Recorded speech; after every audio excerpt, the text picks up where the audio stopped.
प्रधानमंत्री मोदी 75 साल की उम्र में रिटायर कर जाएंगे। बीजेपी ने जोर जोर से कहा कि ये फालतू की बात है, कतई नहीं रिटायर करेंगे। लेकिन 2029 का चुनाव भी मोदी जी के नेतृत्व में लड़ा जाएगा, ऐसा गृह मंत्री ने अपने इंटरव्यू में भी कहा। अब देखिए, इस इश्यू को आप कैसे देखते हैं? मैं इसको ऐसे देखता हूं कि जब तक मोदी जी हैं और उनकी इच्छा है, स्वेच्छा से अगर वो खुद से न छोड़ दें, बीजेपी को जितना मैं समझता हूं अभी के जो उनकी व्यवस्था है बीजेपी संघ की, there is nobody who can tell कि भाई मोदी जी अब आप छोड़ दीजिए।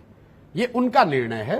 जैसे जब बहुत बड़े कोई प्लेयर होते हैं, कोई पूछता है सचिन तेंदुलकर रिटायरमेंट कब लेंगे, तो लोग क्या कहते हैं, भाई जब उनका मन होगा तब वो निर्णय रिटायर होंगे। और जो लोग इतने बड़े हो जाते हैं उनको समझ है कि उनको रिटायरमेंट कब लेनी है, अगर लेनी भी है तो कब लेनी है उनको पता है, और कोई उसको फोर्स नहीं कर सकता है। जैसे सोनिया गांधी को कोई फोर्स नहीं कर सकता था कांग्रेस में, वैसे मोदी जी को भी कोई बीजेपी में फोर्स नहीं कर सकता है कि वो रिटायर हो जाए।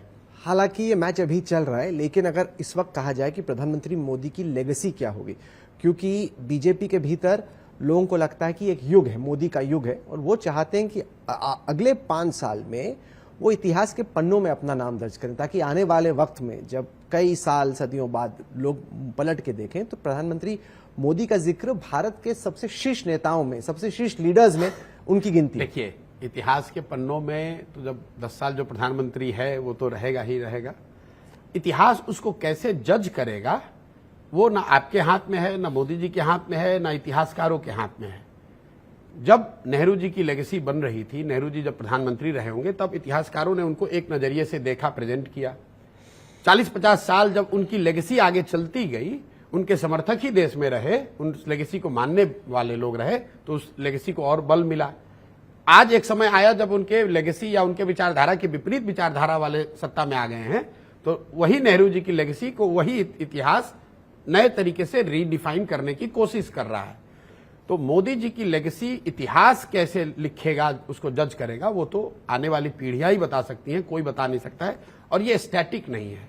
दुनिया का मानव इतिहास हम लोग को बताता है, वो चाहे लेनिन हो, मार्क्स हो, लिंकन हो, बाबा साहब हो, नेहरू हो, गांधी हो, ये लेगेसी जो लोग बनाते हैं वो लेगेसी लिखी जाएगी, उसको एनालाइज किया जाएगा, कभी वो मजबूत दिखेगी, कभी उसको चैलेंज किया जाएगा, क्योंकि भगवान तो कोई है नहीं।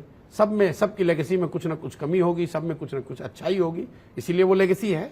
तो उसको हम लोग को भविष्य के लिए छोड़ देना चाहिए, और ये गेस नहीं करना चाहिए कि वो देश के या इतिहासकारों की नजर में किस रैंक पर आएंगे। किसी जमाने में इंदिरा जी से बड़ा कोई लीडर नहीं इतिहासकारों की नजर में रहा होगा, आज शायद उनमें से कई इतिहास कह रहे हैं कि मोदी जी की लेगेसी उनसे बड़ी हो गई। तो ये तो समय और काल के हिसाब से बढ़ता घटता रहता है, इस पर बहुत ज्यादा चिंता करने की बात नहीं है। एक line we should borrow from the great wise man our former prime minister Manmohan Singh ji, कि इतिहास will have its own way to judge myself, and he used to say कि इतिहास the history will judge me more fairly। तो मुझे लग रहा है कि मोदी जी को भी history will judge it more fairly and objectively। We will read and the future generations will read and assess and make up their mind। चलिए, आपका काम है मैच खेलना, हमारा काम है कमेंट्री करना।